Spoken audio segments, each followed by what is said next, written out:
I think we're ready to call the meeting to order. We're at 5:31. I like to start on time if we can. So call the meeting to order. Can you help with the roll call, Jessica? We got some new folks too. Right. So for everybody new, I'm just going to go down the list. They're not in alphabetical order right now, and just say that you're here. Kevin Boyd. Here. Carl Brown. Not here. Sherry DeGraw. Here. Cecile Coonsley. Here. Lindy Keipel. Here. Jordan Sellergren. Here. Margaret Beck. Here. Noah Stork. Here. Deanna Toman. Not here. Kevin Larson. Here. All right. Welcome. We got a few new folks. Margaret, Noah, and Kevin are all new. I don't know if we want to just say a sentence or two about yourself, and we'll get an opportunity to chat more in person at our next at our August meeting. So if you guys would like to, you're welcome to, and kind of introduce yourself for a minute, and then we'll. And I do want to interject real quick first. I want to let everybody know that the meeting is being recorded. And so after the meeting, it'll be posted on Channel 4, just so you're aware. All future meetings will be recorded as well, in addition to the minutes that we do normally. Oh, I thought we were going back to face-to-face, in-person meetings. Those will be recorded as well. Oh, okay. Go ahead, I'm sorry. Great. So I don't know, Margaret, and then we'll go Noah, and then Kevin, just because the first two are on mute. So. Okay, sure. Hi, I'm Margaret. I'm an archaeologist at the university, and my own research interests are in pre-Columbian North America, but you end up working with some of everything, and I've worked with the National Register in different capacities, and so I've gotten more interested in the history of Iowa City, and so I was delighted to have the chance to join the commission. Great. Welcome. Noah. Hi, everybody. I'm Noah Stork, and I've lived in Iowa City since 2005, and I work at Pearson. I had interest in joining this commission group because I recently purchased a home in the College Green Park district, and I'm working on fixing it up and just keeping things nice and being a good neighbor and all that fun stuff. So thanks for welcoming. Awesome. Welcome. And Kevin. Yeah, hi. I'm an urban planning student at the university. I have a background in architecture, so it has sort of led me into an interest in preservation. Yeah, that's about it for me. Awesome. Well, I'm very excited to have you all on the commission and excited to get to meet you in person, and we can all kind of get to know each other better as we work together. So with that, I'm going to move on to item C, public discussion of anything not on the agenda. We've got a few guests here. So, and I think for the minute taker, Carl has joined. I see. I don't know if any of our guests or folks who want to speak on something not on the agenda. I'm seeing none. We will move on to the certificate of appropriateness, item D. The first one is 525 North Van Buren Street. Okay.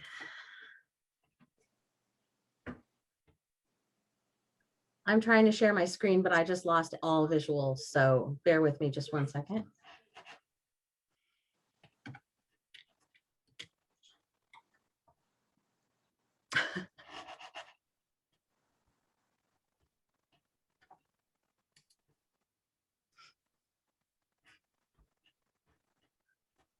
All right, we're seeing it, Jessica. Yeah, I have to tell you, both of my large screens went completely black for a minute there, so. Okay, 525 North Van Buren Street is in the Goosetown Horace Mann Conservation District. It is located in this block. It is a little craftsman bungalow. It has what we would call either a clipped gable roof or a jerkin head roof. A little half porch with a gable. These are exposed purlins. There are exposed rafter tails. It has a very high brick foundation and shingled lap siding in a staggered lap. If we look, This is the north side of the back porch that is part of the application. So currently around to the north side, there's a driveway and a studio garage. This porch, which is 2 stories with a sleeping porch above, used to have an open porch below. It has been partially enclosed with storm windows and a storm door. So part of the project is to remove the storm windows and replace that with a simple screen system. The other part is to replace this door with just a storm door, which is not something that we actually would need to review. So these storm windows would be removed and replaced with screen. And then around the corner here, the proposal is to add another storm door and a deck. This is looking kind of at the south west corner of the house. You can see there's a little like basement, probably kitchen door here. And then this is that wall of the current porch that would have a storm door added to it. Here you are looking at that wall directly. So this would remove the storm window, put in a screen. There would be some kind of a piece of trim to match this that would also serve to anchor the door, and then a screen door in this location. This is a sketch of the proposed deck. So here you have the house, and the little door to the basement would be here. Here's that porch. So this is the location of this new storm door. The deck, as you can see, is 8 feet wide by 8 feet deep, and it protrudes just a little bit from the side of the house. This is a sketch that shows kind of looking at that south wall where they'll put the storm or screen door. This will not be a window, but it will be screening. There will be a deck here. It will have, as I described in the staff report, it'll have a railing that meets our guidelines. That means that it will have a post, an intermediate post. Those posts will actually extend above the top rail. There will be a bottom rail and then square spindles in between them. This is also showing that it'll have a structural support post below that aligns with a post above, and then the area underneath will be filled with skirting. This shows a view of that same porch from the back of the house. So you have the current partially enclosed porch, the house, that little door would have been back down here. And this is showing you, again, that railing and how the deck will look. Again, the posts will extend above the top rail. Part of the issue with this project, because as you know, decks can be approved by staff. The removal of the storm windows and the changing of the storm door itself could also be approved by staff. And closing with a screen is something that we would definitely bring to the commission. But overall, the part of the reason why this project comes to the commission is because it would have to include an exception to allow the deck to extend beyond the side wall of the house. Our guidelines are written currently so that decks, because they're modern, are put behind the house and actually set in from the side walls 8 inches so that they don't really show from the front of the house. We have in the past allowed decks to also extend beyond or somehow not meet that kind of setback requirement. If, for instance, the yard is too small, and which is the case here, there's just not enough room to have a deck that would allow outside access and activities and have it set back in. We've also done that recently for a deck that wanted access to the front in a specific way as well. So the current recommendation is to approve this project with the following conditions. One, that the railing is constructed according to the guidelines as I described.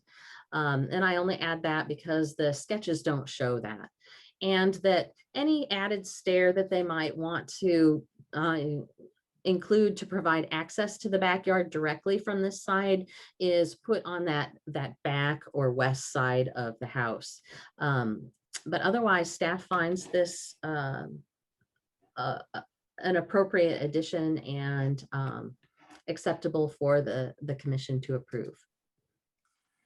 Great. Do we have any, for our new commissioners now, is an opportunity for us to ask kind of just clarifying questions to Jessica. We're trying to avoid any kind of questions that move us into conversation because we should wait for those till after the public hearing. So if there's just kind of something you want to make sure you understood about the staff report or her presentation, now is a good time to ask those questions. Otherwise, we'll have an opportunity to ask more questions and get into discussion after the public hearing. All right, seeing none, we'll open the public hearing. If we've got any members that are either the applicants or someone who represents the applicants, you're welcome to talk now. If not, you're not obligated to, but now is the time if you'd like to.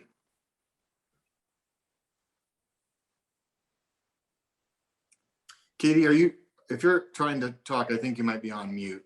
Mhm. Oh, no, she wasn't. Sorry. All right. Don't think we do. So I'm going to close the public hearing. Any commission discussion, questions, things we should talk about?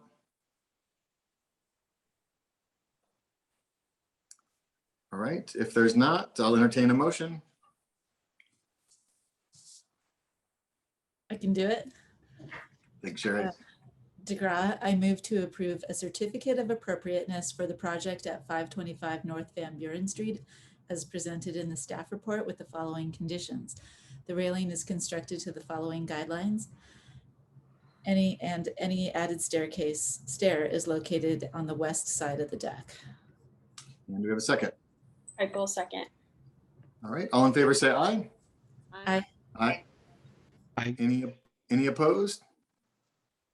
All right, the motion carries.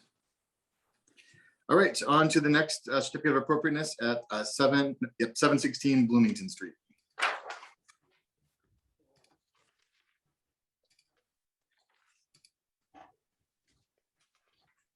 Okay.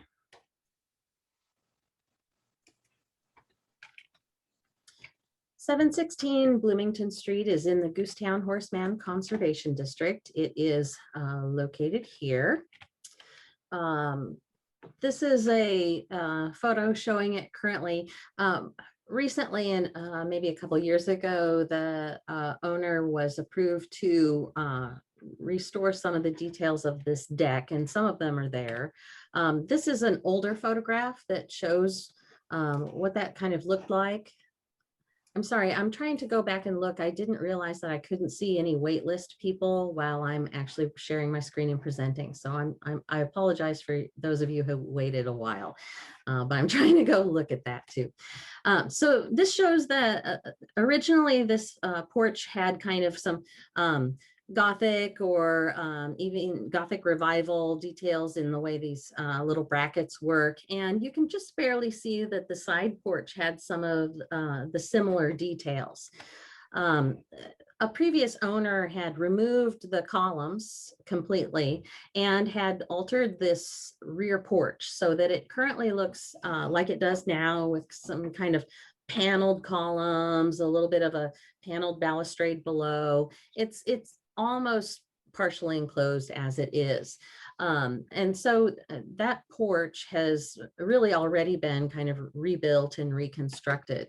I say this because our guidelines discourage, or in some cases even disallow, the enclosure of a porch that is either on the front of a house or highly visible from the street. So staff feels that, this porch has already been altered, so it no longer has some of the same details that it had in the past that you can see here. And so staff does recommend approving the enclosure. This shows you a little more. It kind of has a pier below that we would recommend if this project came to us. There aren't any weep holes below this balustrade. So again, it really looks like it was kind of built to be enclosed. The project is basically to install Quaker windows, the Brighton line, which is something we have approved in other projects, as paired windows in each of these east-facing openings, a single window in this opening and a single window in the back, and have a custom-made door installed in this location. This is a rendering that kind of shows how the windows would be installed in the existing framework. We would have them separated as is customary. So there would be a piece of trim or between them.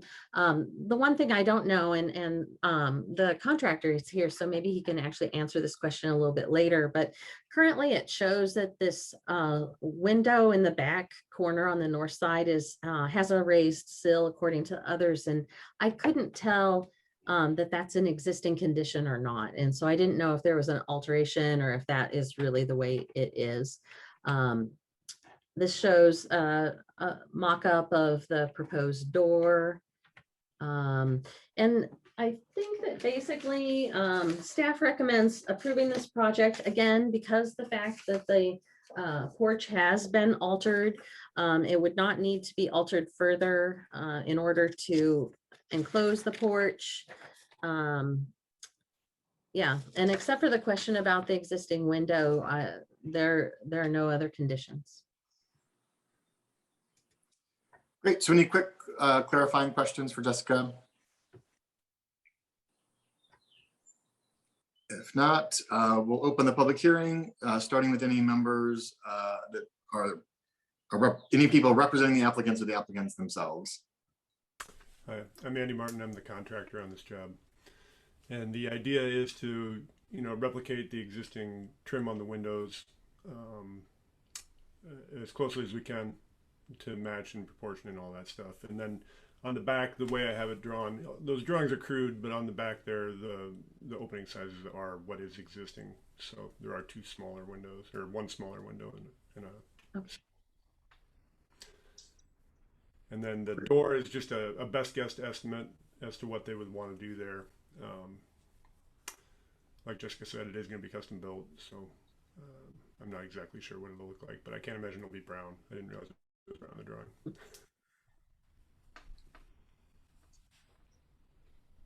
Questions for Andy? Yeah, Grinsley has a question. Yep.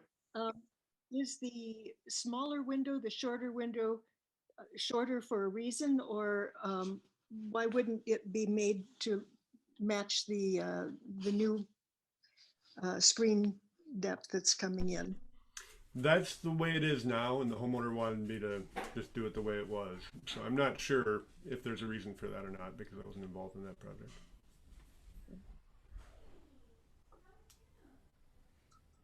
Other questions?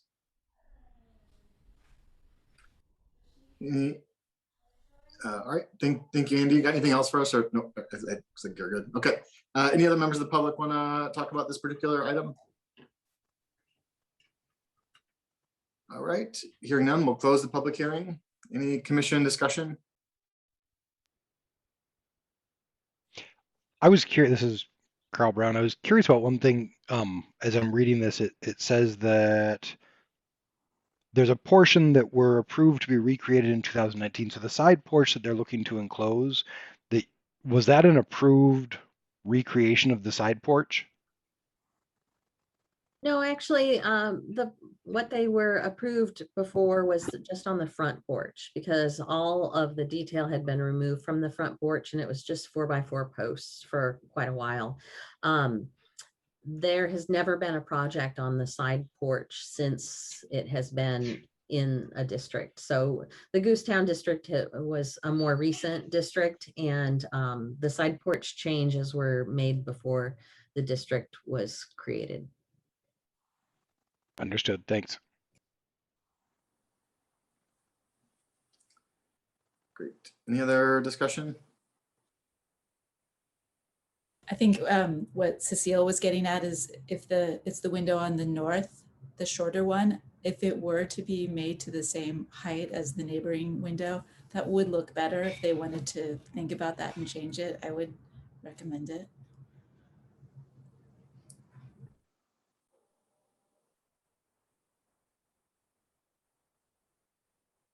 Other thoughts?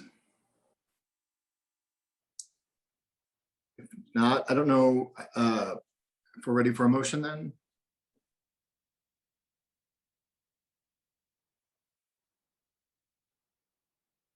I can try. All right, thanks. Kernsley approves the certificate of appropriateness for the project at 716 Bloomington Street, but urging further consideration of making the height of the shorter window match the height of the new screen to be inserted, just because there's already a repetition of window heights or screen heights. It would just look better. That didn't quite come out right, did it? So Cecile, your motion is to approve as presented, but with some encouragement. Yes, to consider further making that existing window meet the height of the new screens. Great. Do we all feel like we have that motion? Sorry, I'm trying to both. Is that I'm looking through. Folks feel good about that? We've got a motion to approve the project as presented at 716 Bloomington Street as presented in the staff report, with some encouragement to consider matching that north-facing window to the other open. All right. I guess we're ready. All in favor, say aye. Aye. Aye. Aye. Any opposed? All right, motion carries. All right, we're on to 611 Oakland Avenue.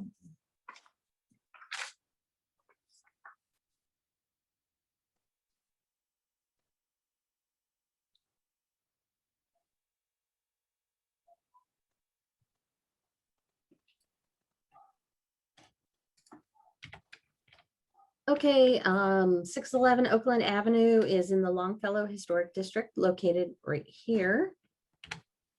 It is also a craftsman bungalow. It has a front-facing gable with exposed purlins, a low hipped roof, full porch.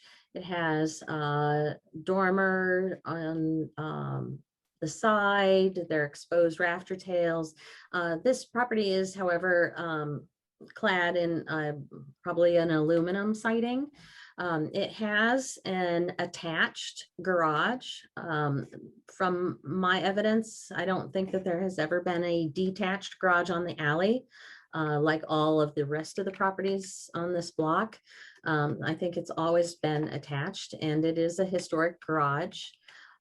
This is just a shot of the back of the house. One of the previous projects altered the previously enclosed porch, I think improved the window condition maybe, and added a screen porch.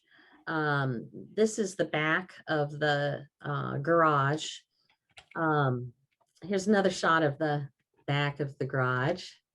The roof of the garage, this is really starting to deteriorate. We have poor quality roof. We have rusting on the roof edge. The metal siding is coming up. Some of it's coming off. This garage sits on a concrete curb, and on the interior, interestingly, it's clad in beadboard. As you can see, it's all busted up. Now, typically with a historic garage, this kind of damage is something that could be fixed. They just lift the garage and pour all new concrete and a new curb for it. So typically when we see this, this is not on its own enough to really have this garage deemed worthy of demolition. But this garage is attached. So while you're not going to be lifting it separately, you're going to have to support it. And as well, there's just a lot more deterioration. As you can see, this is a classic case of the metal siding has just really prevented the wood from drying out. There's a lot of dry rot that from where it is exposed that we can see it. So basically this garage is not in good condition. So staff does recommend approving a demolition. We have a lot of new commissioners, and generally when we're looking at the demolition of a structure on a historic property, especially if it's a garage on, with a house, the commission would approve its replacement at the same time in order to prevent a property from getting rid of its historic garage and no longer having a garage again. Some of that is because there's that rhythm of the neighborhood of properties having garages. They help maintain the property value um, as well. So there are quite a few reasons. So then we would look at the new garage design. This applicant has designed a garage. Let's see, probably the best thing to look at is the north elevation. So this is a side view. So this is where the driveway is. This is where the existing garage is located. And this garage is only a little bit longer than the existing garage. So it protrudes just a little bit further into the backyard. As you can see, it's designed as a gable structure, which is actually more sympathetic with the existing house than the current garage. In this case, it's not designed as a front-facing gable because that would create a condition where you're going to have problems with the water and the runoff and getting that away from the house. So it is designed as a side-facing gable so that we have the lower eave edge on the front and on the back of the garage. There is a door that would be facing the screened porch addition. There is a window on the very back wall. And as you can see, it's a single car garage. Right now, they've proposed some kind of a paneled door. We recommend either just something that's a smooth flat panel in wood or metal if they want something that's inexpensive and simple, or an actual paneled design where you have the steel door with composite overlays.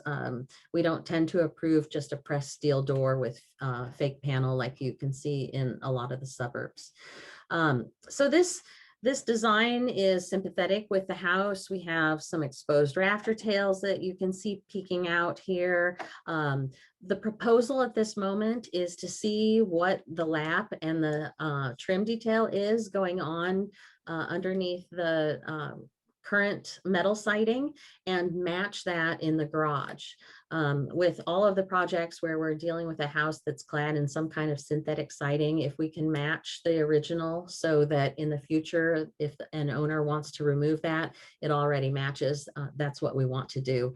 So there is a condition, I believe, on this project. I know that in the staff report, I did talk about not necessarily having some of the evidence, or I think I did, honestly, it was a long time ago when I wrote this, but not having some of the evidence about the condition of the garage, which they have submitted.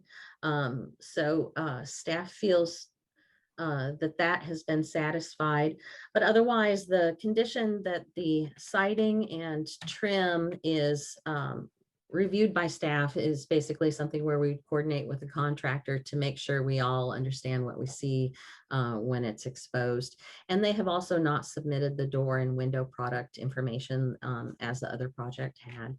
The only other thing I forgot, I did have a site plan, so I can show you this a little bit more. The proposal is putting the new garage within the typical required setback for a new garage, which is 5 feet. This is 3 foot 1.5 inches.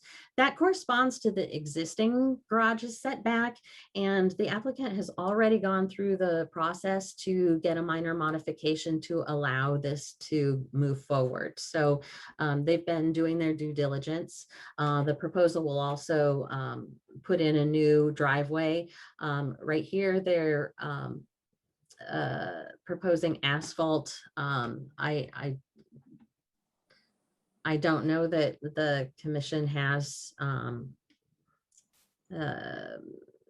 jurisdiction over the material of the driveway. We've typically allowed all sorts of things, but I think they have to use the existing curb cut anyway. So I believe that's all I have for this project. Great. Any clarifying questions for Jessica from the staff report or what she just presented? I have a question.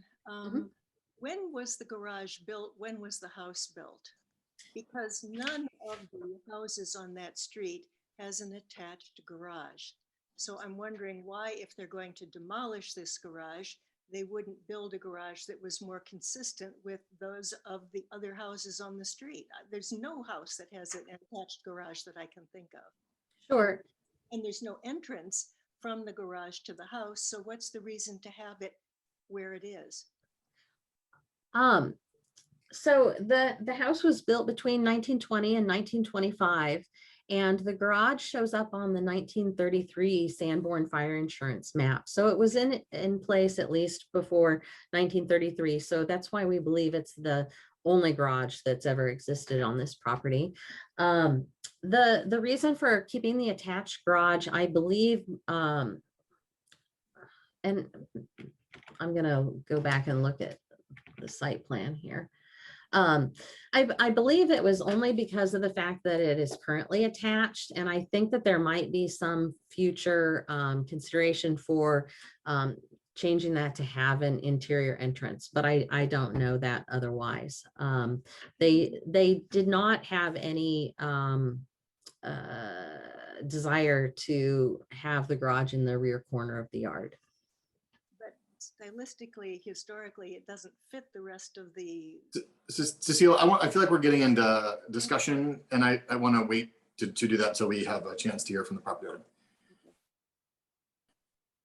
or the public in general. All right, any members of the public, sorry, any of the, we're opening a public hearing. Do we have any of the property owners or someone representing them that like to speak? Now is the time. You're not obligated to, but this is the time to if you intend to.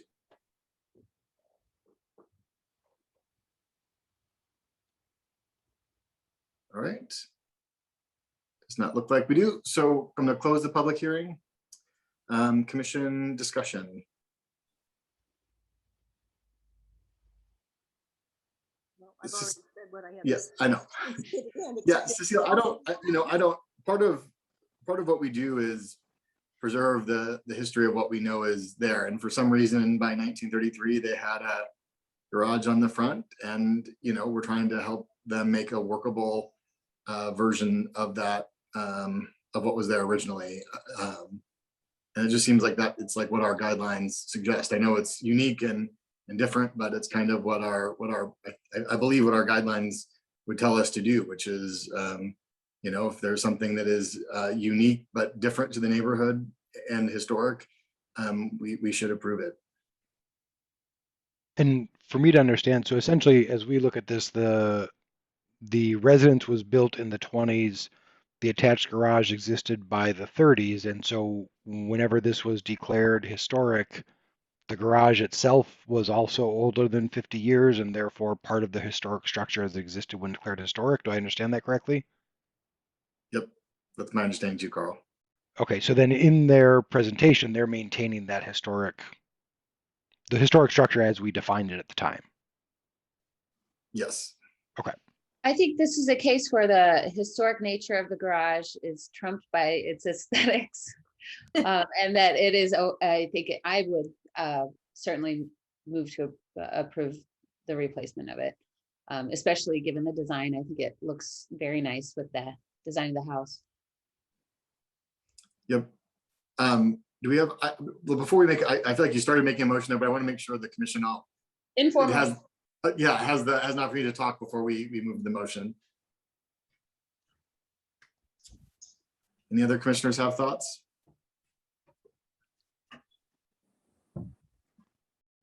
All right, Jordan, you ready to make that motion? Yeah, let me scroll down real quick. I lost it. Hold on. Give me just a moment. Okay. I move to approve a certificate of appropriateness for the project at 611 Oakland Avenue as presented in the application with the following conditions. The siding and trim configuration is reviewed by staff, and the door and window product information is approved by staff. I think that's it. Brown, I'll second. All right, all in favor, say aye. Aye.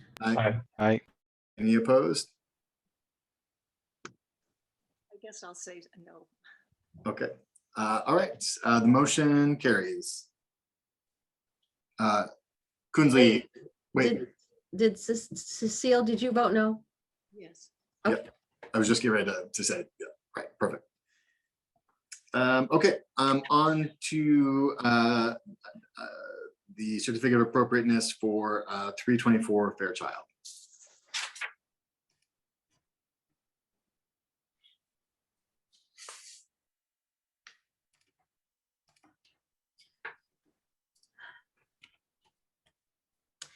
Okay, 324 Fairchild Street is in the North Side Historic District located here. It is a key contributing property. It is a 4 square with narrow lap siding. It has a hipped roof and hip dormers. It is interesting for a couple reasons. One, there is a little detail where the lap siding kind of bumps out at the bottom of the wall to create the drip edge instead of the larger water table and drip edge that we normally have. The soffits are also very interesting because while they have beadboard, they also have a patterning that we would label as stick style because it basically outlines and performs like it forms orthogonal sections of that soffit all the way around both the porch and the main roof. It is not in the dormers. Large double hung windows, partially enclosed porch. On the back, it has what was historically an open porch that has been enclosed. And I didn't include a shot of it, but it also has a historic barn at the alley. The project today is to remove the existing rear enclosed porch and to add a 2-story addition. We have this rendering. So this is the front of the house and the front porch, and the addition will be also a hip roof. It'll be set in from the corners of the house, the depth of the soffit. It'll include some paired windows, as you can see. Those will be separated by trim as well, and some individual windows. There's also proposed to be a deck on the back. This is looking at the other side. So they're proposing to have a side door off of the addition as well. And in the back, they are proposing to gang windows. Again, they'll be separated by trim and install a French door.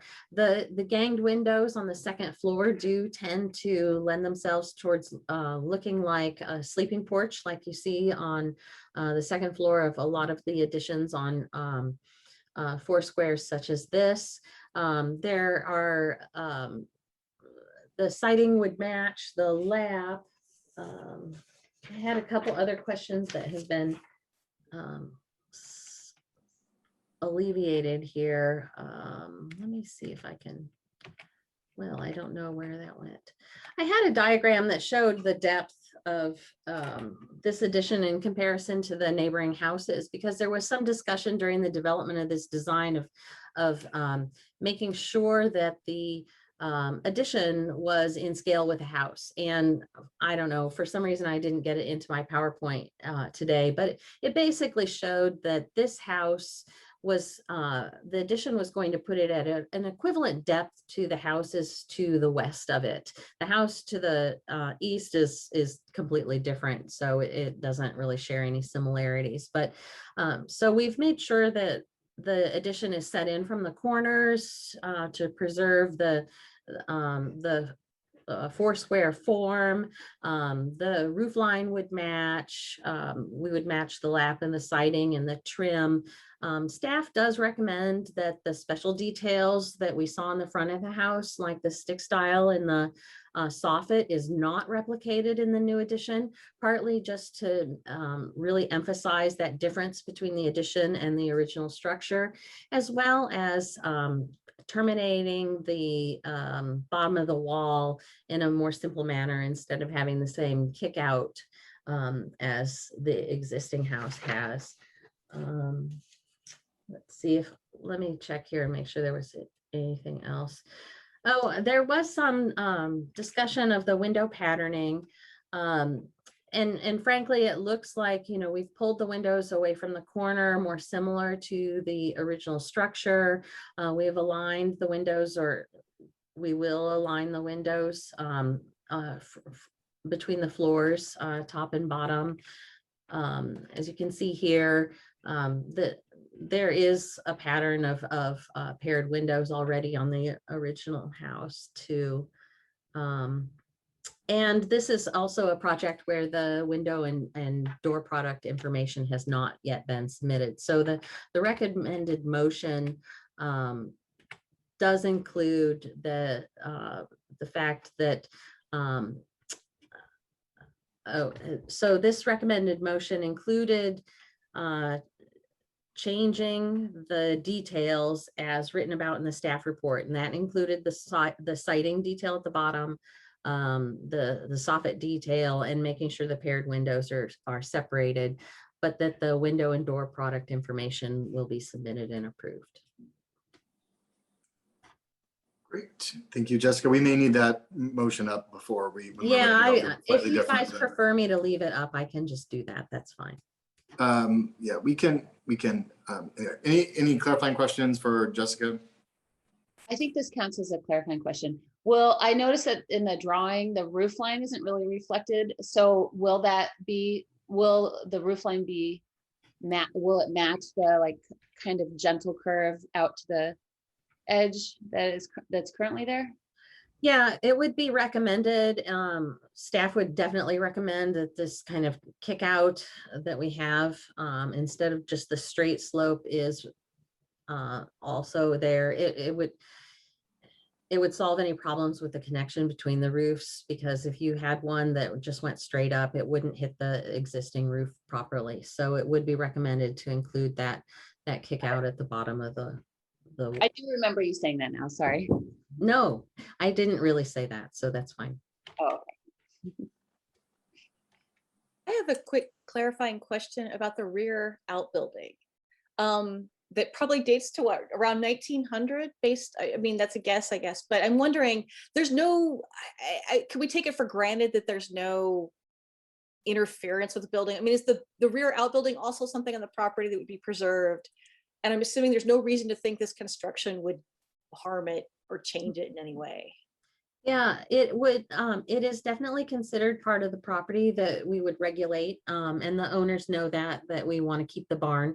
I believe that we have gone through all of the conversations with the zoning officials to make sure that we've met all of the required open space. I do know that we have been talking about the property lines a lot here. So that is something that we've been making sure. The property lines are likely not indicated by the fences in their existing positions. So they will be making sure that they can satisfy the zoning officials for locating that. But yeah, we don't expect this to impact the barn in any way. Okay, thanks. Follow up from Margaret's question. And so if we then approve the project and they build the addition and then the city zoning looks at the open space, would the city then oblige them to find additional open space, or is that not something the city would do? No, we would, they would not be able to get a building permit for the project until they can tell the zoning officials that they have met the open space requirement. Understood. Great. Any other, sorry, I can't see people, so if the other clarifying questions, just speak up. I can see everyone, Kevin, so. Okay, all right.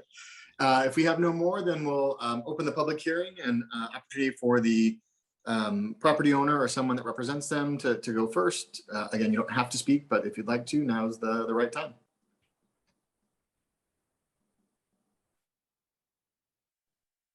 Good evening. I'm Amy Pretorius with Elevation Home Builders, and I represent the homeowners and the construction company that will be doing this remodel if you good people give us the opportunity to do so. So I don't have anything really beyond what Jessica already presented. She did a really good job. And I do apologize for my 3D renderings. They definitely were not able to kind of replicate that very interesting roof pitch, especially as it met the soffit. But yes, our goal is definitely to preserve that same look as Jessica said, because it will be necessary to tie in the roof lines once we come to that point in the road. So, but if anybody has any questions for me, I'm happy to answer them. Thank you, Amy. Anybody got any questions?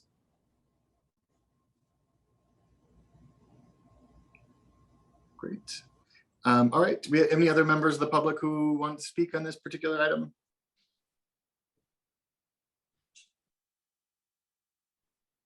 All right, hearing none. Do we have any, closing the public hearing, any commission discussion?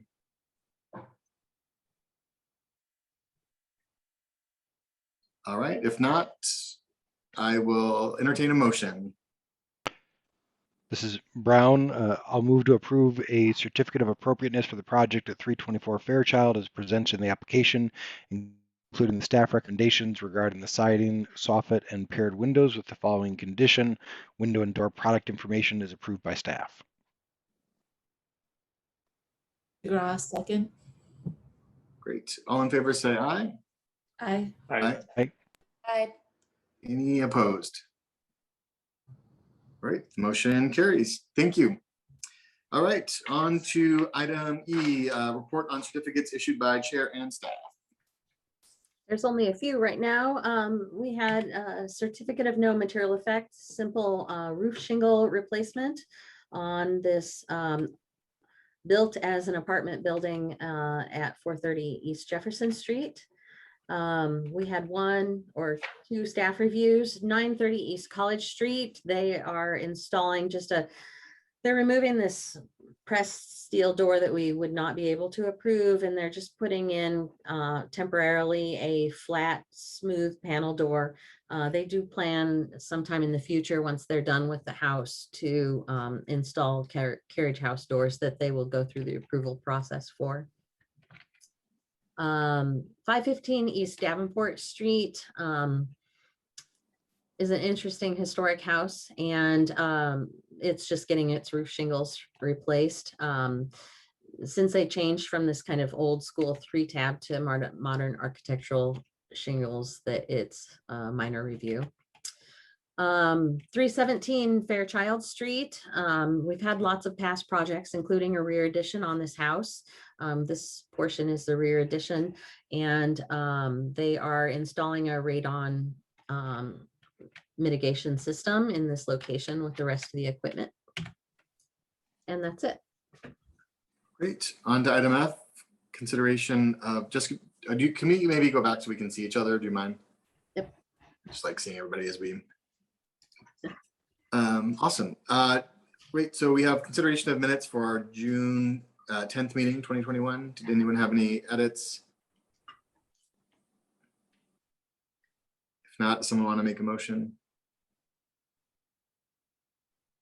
Keipel, I move to approve the minutes from the June 10th meeting. Brown, second. All right, all in favor, say aye. Aye. Aye. Any opposed? The minutes are approved. All right, commission discussion item G. Tonight is Lindy's last meeting. I believe she was our first commissioner from the Jefferson Street District. Jessica's confirming that's the case. And so I was excited to find out that we had someone who was joining, but I was very excited to have someone as great as Lindy on the commission. I appreciate her contributions. I always was impressed because every time we had an opportunity for kind of commission development opportunities as commissioners, Lindy signed up and participated. And, I think a lot of that professional kind of commissioner development helped make her a great commissioner, and helping, I always felt like she kind of clarified discussions and offered thoughtful solutions, and kind of kept the conversations moving forward. And speaking of things moving forward, she was always great about making a motion or a second. I would often really appreciate, I feel like sometimes waiting in silence for somebody too. And Lindy always, I felt like, was one to break that silence and make that motion. So I'm really going to miss having you on the commission, Lindy, and your contributions, but I am excited for your new endeavors outside of Iowa City, and excited to see where the world takes you. Thank you so much. It's been such an honor and a privilege to serve the city and with all of you, and I've learned a lot. And so it's been great. And now I'm moving on to Williamsburg, Virginia, so I'm sure I'll get to put lots of my historic preservation knowledge to work there. Awesome. Great. Oh, I got a little clapping from Carl. I don't even know how to do that. Yeah. We all just are like this. Carl does it the right way. Kevin, I'll try to pick up more motions in the future. I mean, we're going to need to. We're going to be down Lindy. So we're anyway. And then we're soon to return to in-person meetings. Jessica, I think I don't have much information about this. Yeah, other than I that's know your fine. council started. So our governor decided to allow public meetings to continue over Zoom only through July 25th.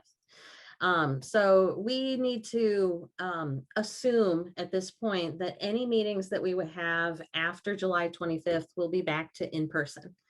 For those of you who are new, we have typically met in Emma Harvett Hall.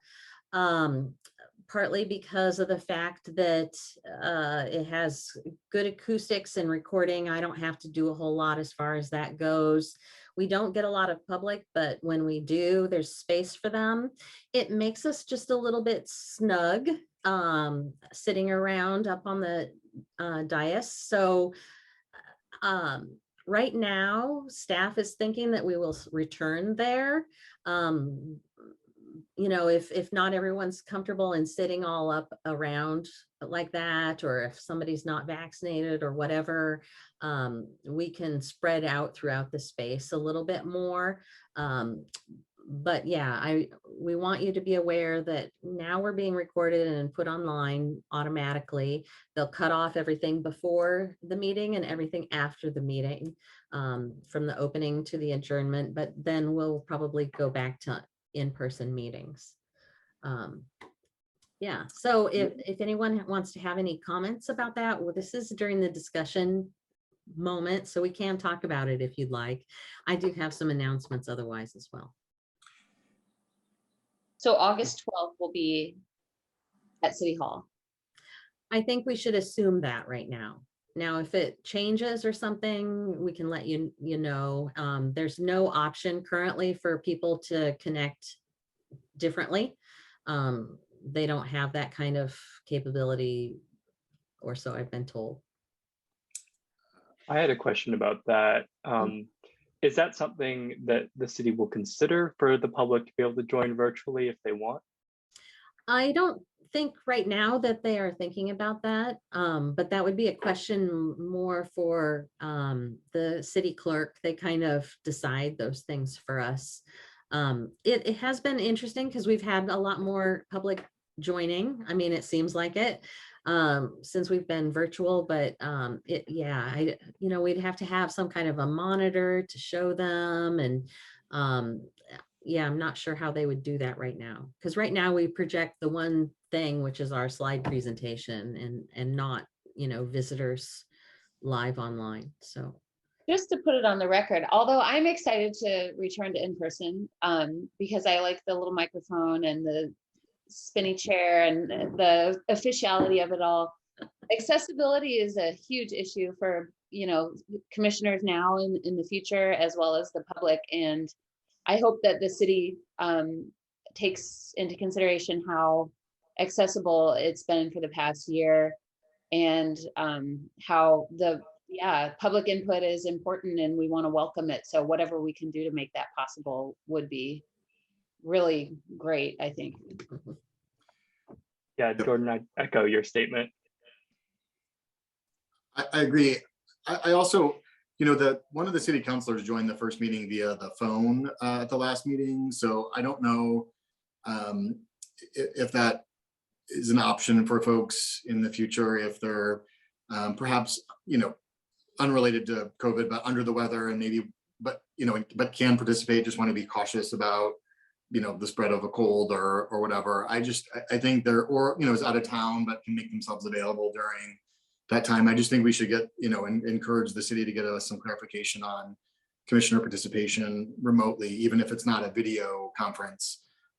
Particularly as we, we're kind of a full commission right now, but sometimes we struggle to get quorum, and having that, phone in option, I think is a valuable tool for us. And we've all learned over the last year that all of our work doesn't have to be in person to be able to participate. So I think there's ways to do it that are pretty minimal. I know I feel like I did it before at our last meeting.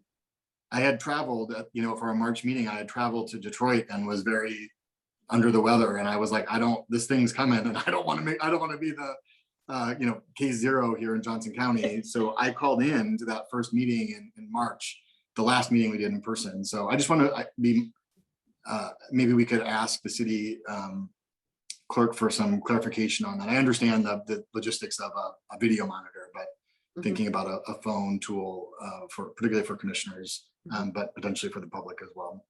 Well, and I'd like to say regarding the accessibility, for the public, we have something on the bottom of all of our agendas that basically says if you have issues with trying to attend, to reach out and we will solve that problem for you.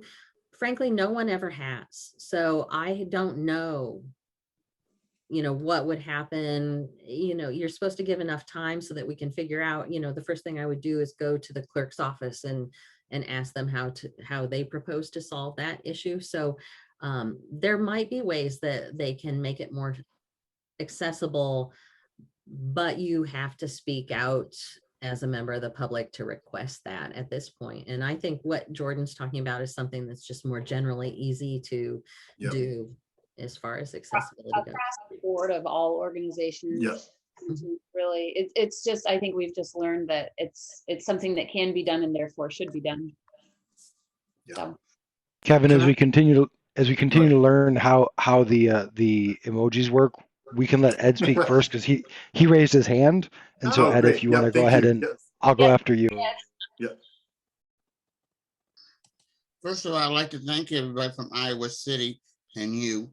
I'm from New York, but my major here is journalism and